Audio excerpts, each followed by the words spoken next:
Good morning, everyone. We are coming to you live with YouTube streaming, Facebook streaming, and also via Skype online. Each one of you is welcomed to this live streaming. Love, the language of Vigyan, Bhairav, Tantra. Love, the language of Vigyan, Bhairav, Tantra. You may wonder, you know the language traditionally English, Hindi, Spanish, German, but what is this language of love? Then there are many Indian languages, Sanskrit, this and that and so. Basically, the languages can be categorized in two categories. First is the logical language, the other is the language of love.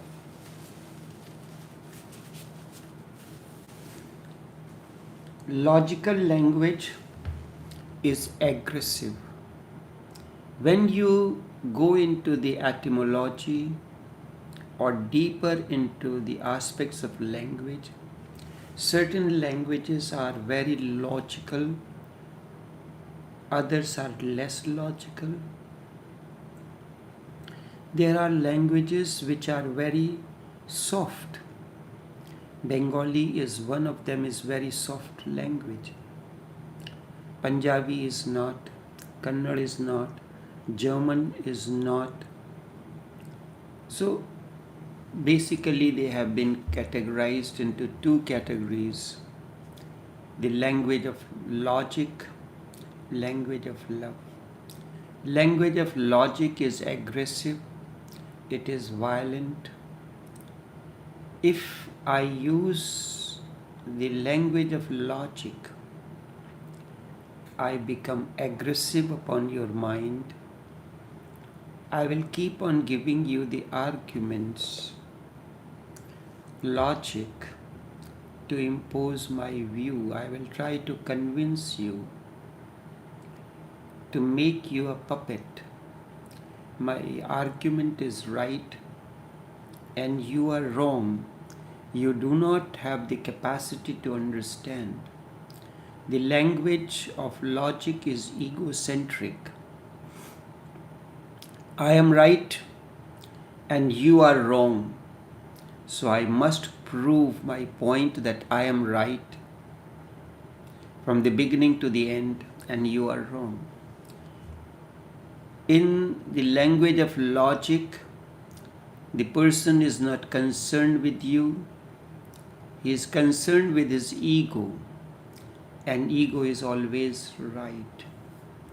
The language of love is totally different. The one who speaks is not concerned with his ego. He is concerned with the welfare of the person to whom he is speaking. I am not concerned to prove anything to strengthen my ego or my viewpoint. That's why the master is never aggressive. He says things, acts as a catalyst, leaves you for you to decide on your own. The language of love, one who speaks of, is concerned with you, helping you. It is out of compassion that he wants to help you. What do I have to gain? Krishna says, what do I have to gain in the three universes? What do you give me? When when the tree blooms, brings fruit, what does you give him? A big tree is capable of nourishing itself. He accumulates water when there is a rainfall. Somehow or the other he gathers enough water to be used. It gathers the fertilization. Normally for a big tree we do not naturally give the manure or things like these because they are self-generating. The leaves fall, leaves decompose and becomes the manure. Its roots are spread far and wide. Whereas a small plant, in the process of its growth, it requires a loving, tender care. Krishna tells Arjun, why do I engage in action? What is the purpose of my coming here in the morning? Leaving, I could have been sleeping, resting, but I come out to have a live streaming, explaining you certain things. What is my gain? Nobody pays me anything. I have to have the advanced equipments in order to reach you. Whatever is within my capacity. Krishna says, Name partha asti trishulokeshu kinchana. There is nothing for me to do in this universe that will yet still I engage in action because men follow my actions. When I say something, it goes deep down in your consciousness. It begins to work like a manure.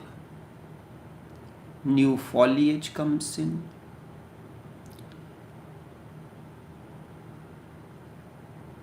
One day I was like you, stumbling, not understanding. If something has happened to me, it is my obligation not to you, but to the existence. It is the existence that provided me this awakening. I must share it with those who are on the borderline. When Buddha became enlightened, it is said that he remained silent for 7 days. Gods came and convinced him. These are the parables to say things. There was no God who came to Buddha, but it is a dialogue that goes on within him. People I post take out 15-20 minutes out of my other schedules. I must work, make my living. I do not get any pension. So I have to provide for myself and those who are dependent on me until they become self-sufficient. So I have to work. Out of that, I take out time to post, to write, to respond to the questions. Yet still, when I take time to write something, hardly very insignificant number of people read that. They just mechanically go on liking, Even if you understand, if you read one post, understand it, it becomes something to bring about transformation in you. I consider this as my obligation, my debt to the existence that I must pay. Work for my living,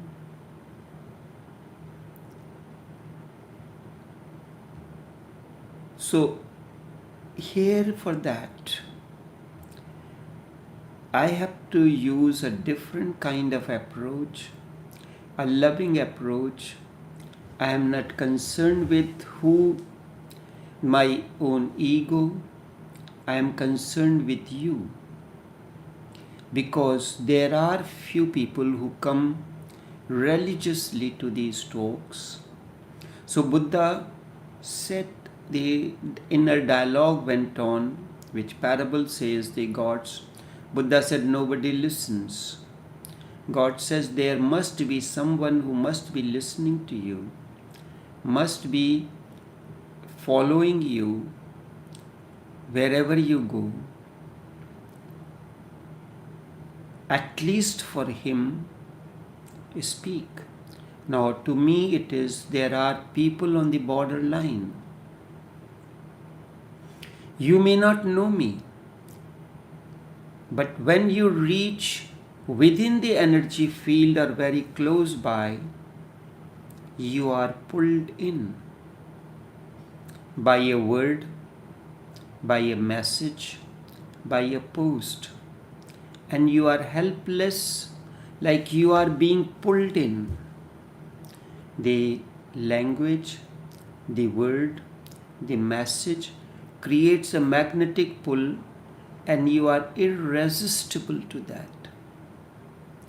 And then slowly and slowly it creates a insatiable quest in you to know more. It is for that person you must speak, God told Buddha. There is someone who listens to it, who may be listening to it today, who may listen to it after some time. In Diamond Sutra, when Subhuti asks, Master, will there be someone after 500 years who will understand the sutras of Diamond Sutra? Buddha said, there will always be the masters. Islam says that there are 124,000 messiahs. Does that mean that these messiahs will belong to Islam as only? No, overall. But the fundamentalists say that it only relates to Islam.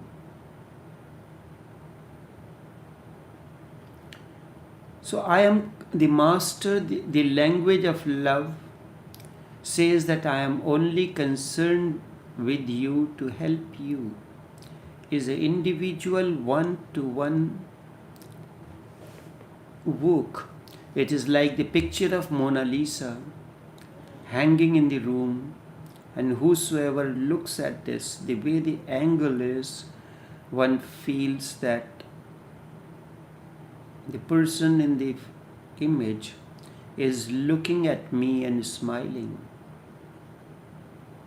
It's a kind of, when you read these posts, somewhere at the deep down there is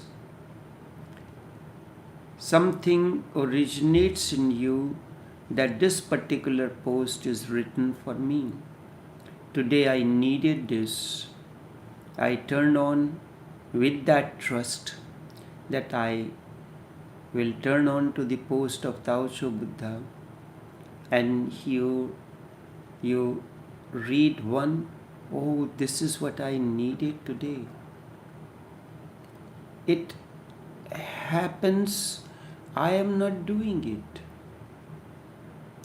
There is something within you the connection. There is a power within that knows beyond our knowings. That is the divine power, divine energy that connects you to that. That post is only for me. How did he know that I needed this? Sometimes these questions come to the mind. It is because I am using the language of love. I am concerned to help you. It is out of compassion that I am overflowing. One day I was like you, stumbling in darkness. I was submerging in to disappear. But suddenly I saw the light and invisible hands that pulled me out of that quagmire. Now that has happened, I owe to that. And it is out of compassion. It is to help you, to transform you, so that you can be reborn. And your journey of transformation continues. Secondly, the language of logic is always intellectual. It does not reach the heart center. Heart is the seat of transformation. And when heart and head work in harmony with one another, there is a beauty. When you read these posts, you will find as if it just enters into you. The language is simple. Sometimes a particular word may be difficult. And sometimes these posts are part of a total talk or post, and I break it into small posts to take you in stages. The language of logic is intellectual. It is concerned with concepts, principles. These are significant. Arguments are significant. The language of love, in that what is said is not important. I give you an example. You have a little child. He comes to you, Dad, I did this thing. And he is very happy coming to tell you that. And you take your hand and you just slap like this. Really nice boy. Very good. He feels happy. Another time, when that gesture is not there, he is saddened, he has done some mischief, and even if you touch like this, continues to cry, you hit me so hard that still it is hurting. Still it is hurting.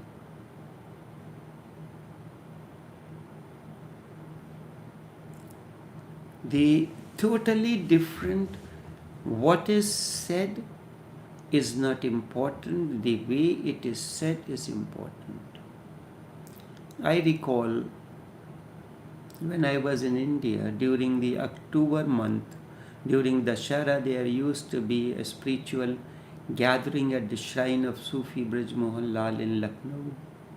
We were staying in Kanpur, so a truck will be hired. The truck which we used to use, the seats were like a wooden plank, no cushion, nothing. Dashboard was hard.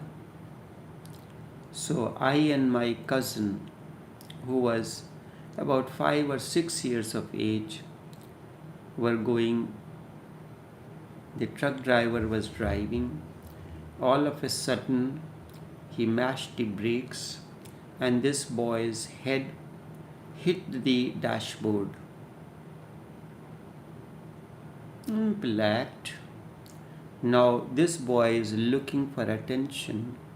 He looked towards me and I realized that if I pay attention to him, there will be a scene.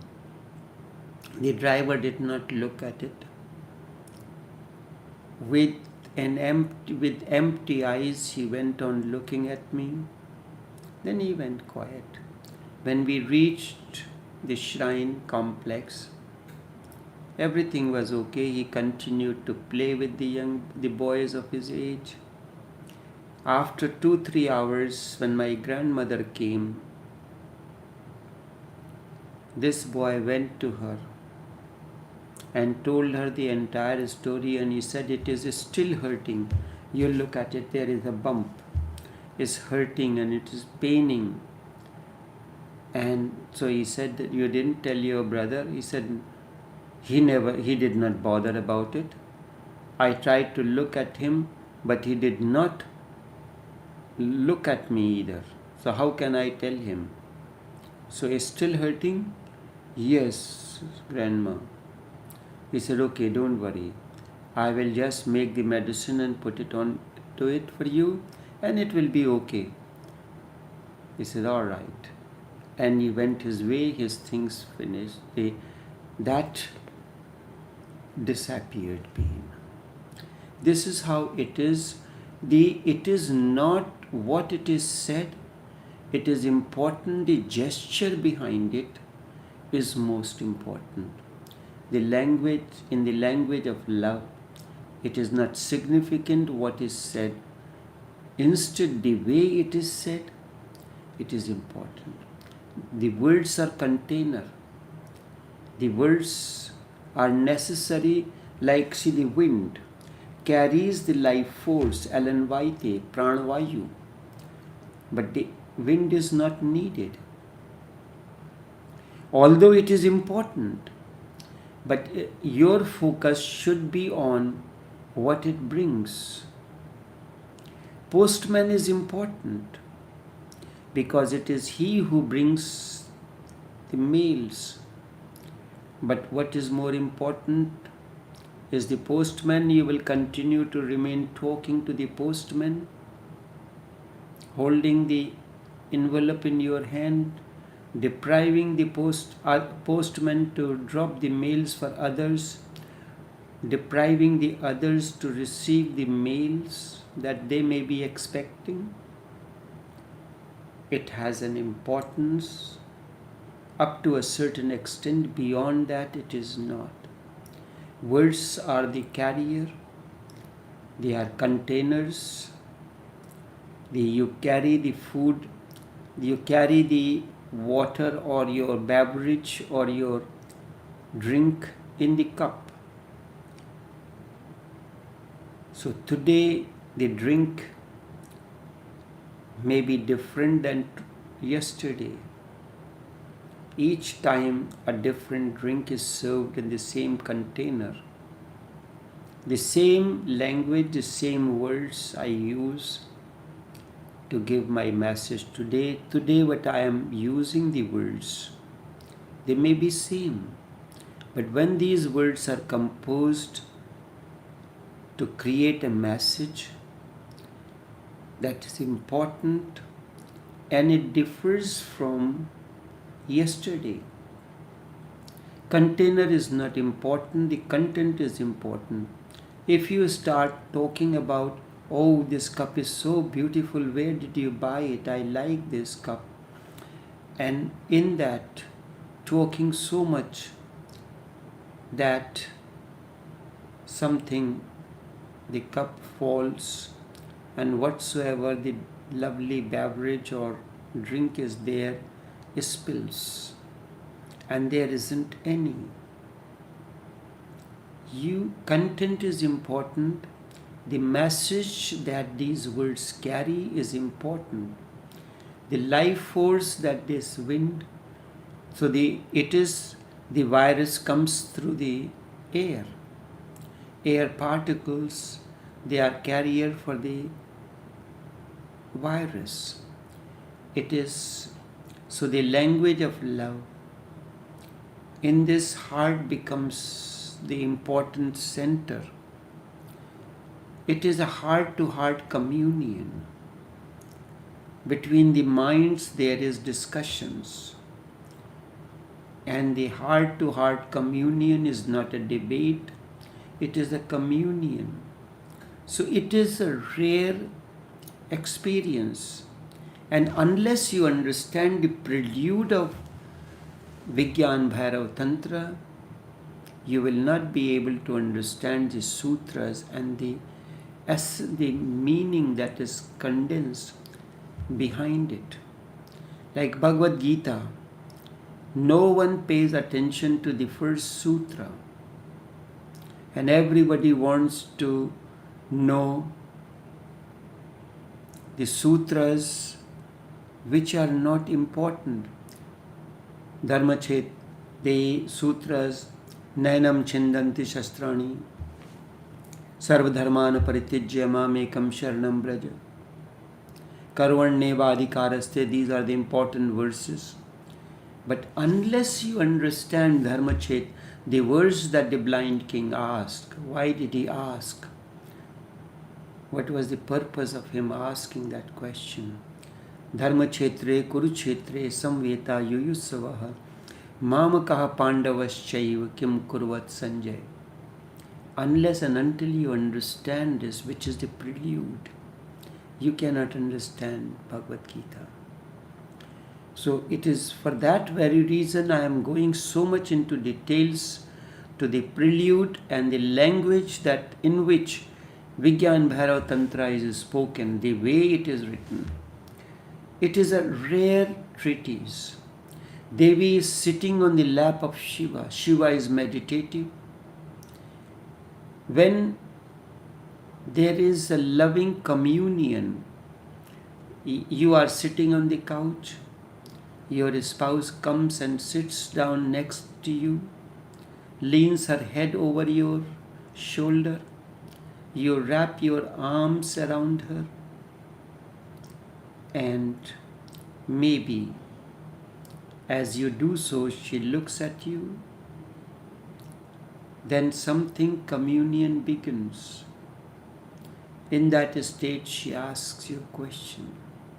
In the same way, Devi, his consort, you remember, you address your spouse by different names based on the work that you have to do, or what she does, or the expression that comes on her face. So Devi asks a question and Shiva answers. It is a love dialogue, not a conflict, as if Shiva is speaking to himself. Why is there so much emphasis on love or love language in Vigyan Bhairav Tantra? Because if you are in love with your master, then the whole gestalt changes. You do not have the same approach towards your teacher. If you are in love with your master, you are becoming one. The gestalt changes. It becomes a totally different. Then you are not hearing the words. Instead, the words are nectarine.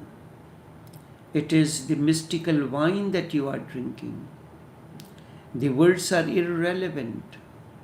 Really, the silence that surrounds between the words becomes more significant. In music, the gap between the two notes is important. The real music lies in the gaps between two notes. What he is saying may be meaningful or it may not be meaningful, but his eyes, his gestures, his compassion, his love is most important. That's why listening to the Master direct, alive, being in the company is very important.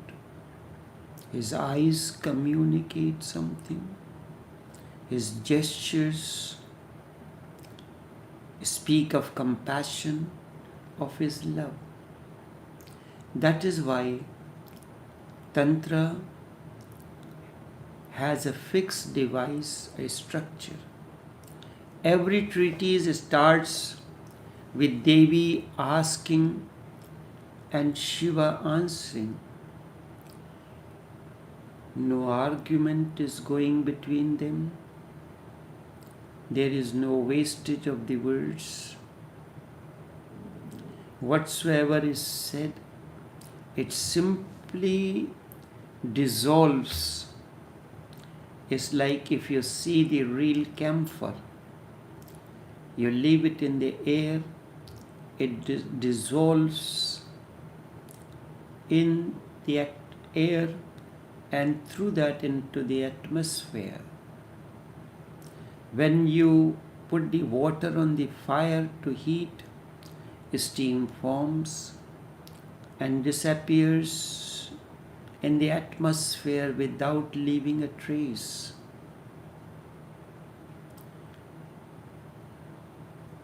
There is no wastage of the words. There are very simple statements of the fact, not argument, remember, but statements of the fact. A telegraphic communion, a telegraphic message with no view to convince you. I am not here to convince you anything. It is up to you. I am just relating to you the facts, the message. It is up to you to accept it or not. If you encounter Shiva with a question and your mind is closed, people ask question, and before the question can be answered, he is ready for another question. He is in the auto gear of creating the questions. Then there is no possibility for the answer to dissolve into you. When you take the manure and it dissolves in the water and you pour over the earth, it absorbs. The quality of the water changes because it has absorbed the manure, it has dissolved into the water. Water becomes nectarine for the plant. When you take the sugar into the water and you allow and it dissolves, it changes the quality of the sugar. When you are making a fresh lime juice, you take the water, you take the sugar, and you add lemon juice and stir it or allow it to dissolve on its own. The quality of the water changes completely. So Devi, this is the way Devi asks a question. Shiva puts his mind. Devi is open. If she has a closed mind, he will not answer you this way. First, he has to break your closeness of the mind. He brings you into a loving state. Otherwise, he has to be aggressive. Then your prejudices, your preconceived ideas have to be destroyed first. That's why I said it is Vigyan Bhairav Tantra is for the one who is innocent, not conditioned by Hinduism, Christianity, Jain or anything else. There is a particular posture in yoga.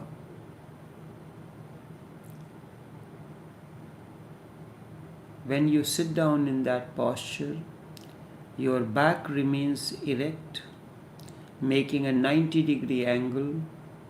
Your coccyx is projected outward.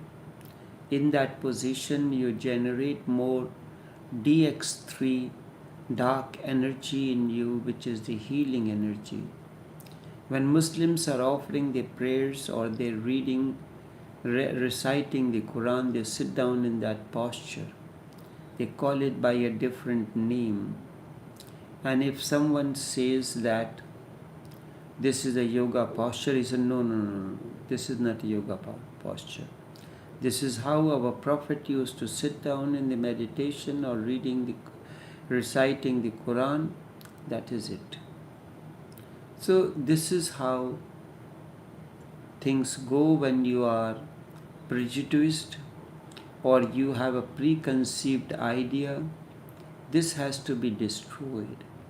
You have to be innocent like a child. Unless you are cleared completely of your past, nothing can be given to you. It is like your pot is dirty. When you want to cook something, you have to clean the pot. Your mind is the pot. It has to be emptied of the garbage, of the things that you are carrying. It's not like one day you take a shower and you are clean for the rest of the week. You have to take a shower every day, and sometimes maybe 2 times. But such is not the case with his consort Devi. With Devi there is no past. Remember, when you are deeply in love, mind ceases to be.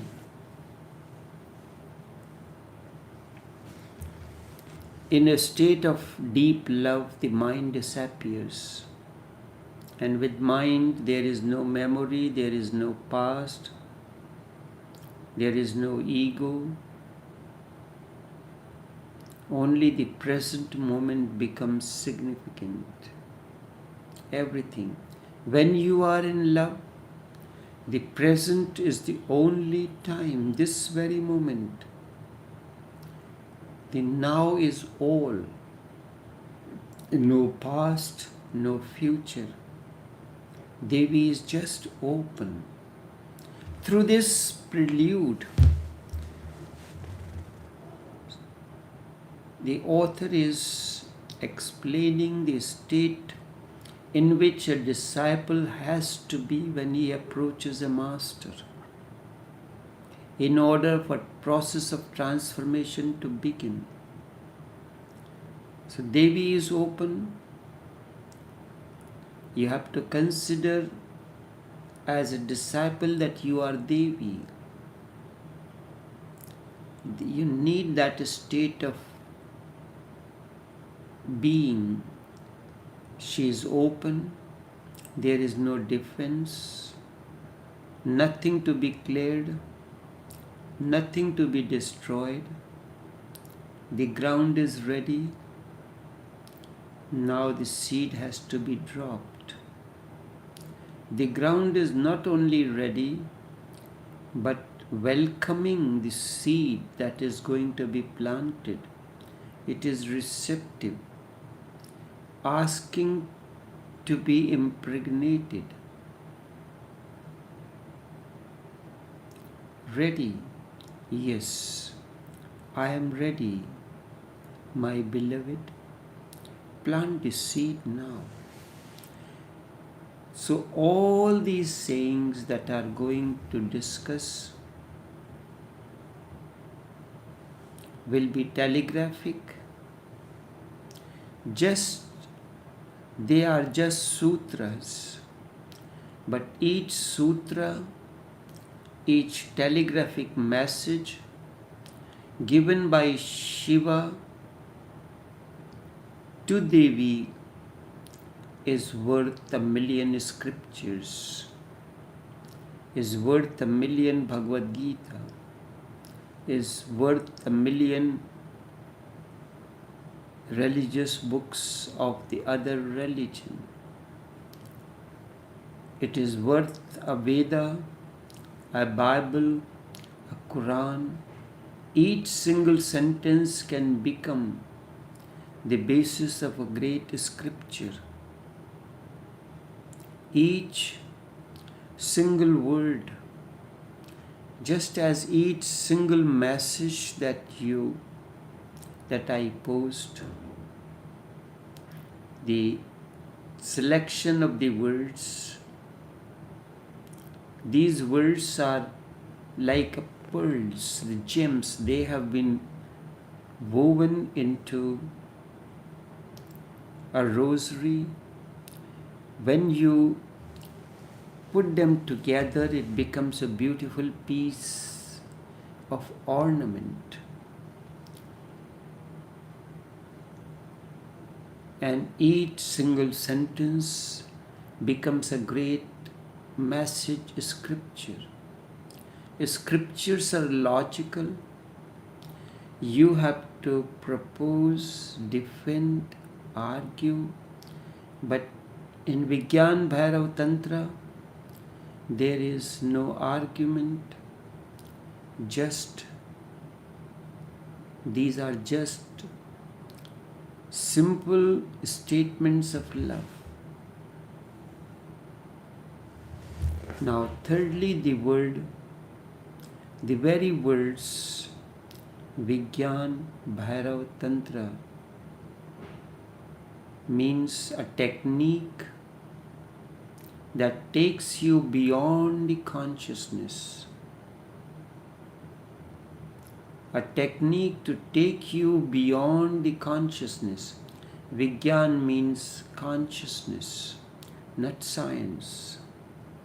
Bhairav means a state which is beyond consciousness. And Tantra means method.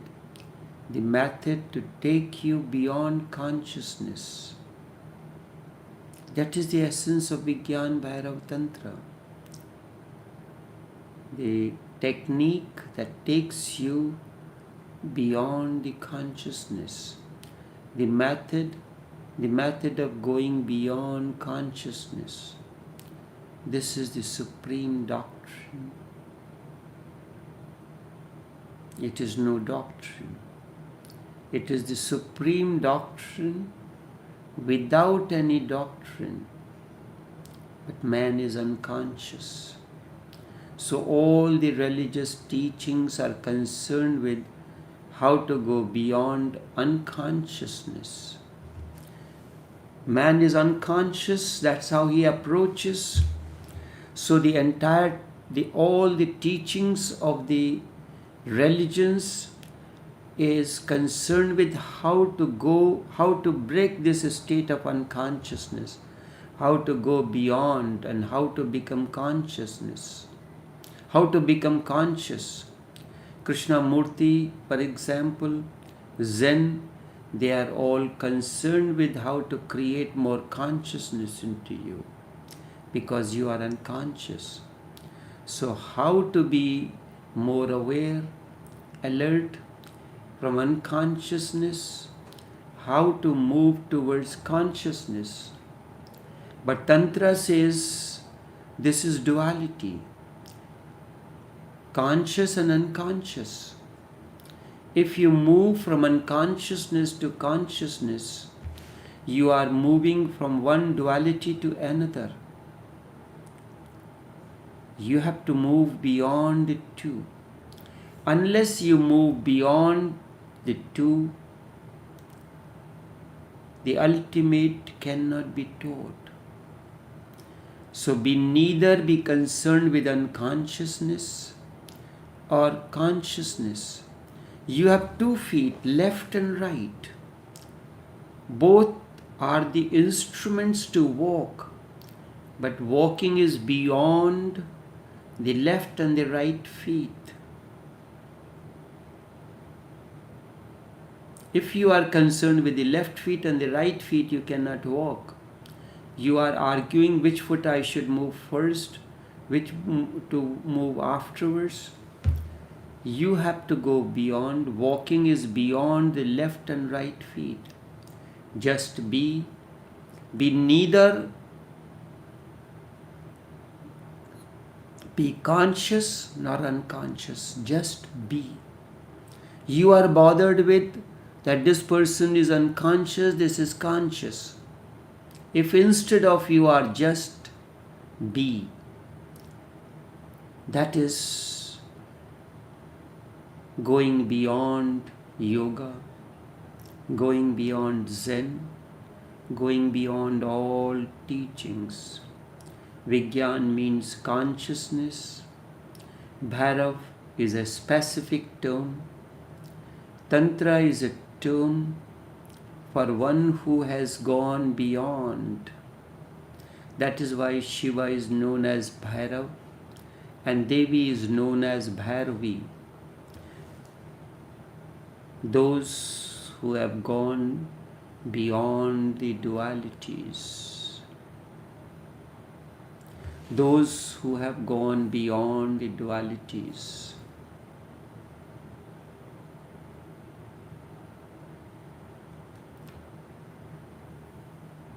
Only this much for this morning.